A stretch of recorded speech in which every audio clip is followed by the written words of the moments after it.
പ്രിയപ്പെട്ടവരെ, അക്ബർ സ്നേഹക്കൂട് യാത്രകൾ ഇഷ്ടപ്പെടുന്നവരോട്, പ്രത്യേകിച്ച് കുറച്ച് അഡ്വഞ്ചറസ് ആയിട്ടുള്ള യാത്രയൊക്കെ ഇഷ്ടപ്പെടുന്നവരോട്,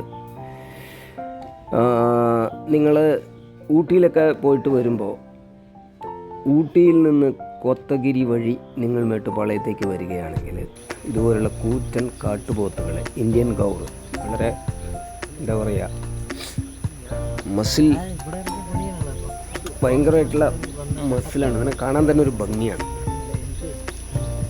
നല്ല മല്ലയുദ്ധ വീരന്മാരെ പോലെ. ഇങ്ങനെയുള്ള കാട്ടുപോത്തുകളെയും ആനകളെയും, ആനയൊക്കെ കാണാനുള്ള ചാൻസ് ഉണ്ട് റൂട്ടിൽ. അപ്പോൾ ഏതായാലും ഞാൻ എപ്പോഴും ഊട്ടി പോയി കഴിഞ്ഞാൽ മസനഗുഡി പോകും. മസനഗുഡിയിൽ നിന്ന് 36 ഹെയർ പിൻ ബെൻഡ് കയറി കോത്തഗിരി വഴിയാണ് ഞാൻ വരിക. ഓക്കെ, ഇപ്പം നമ്മുടെ മുന്നിൽ ഇങ്ങനെ നിൽക്കുകയാണ്. ഓക്കെ, സ്നേഹക്കൂട്, താങ്ക് യു.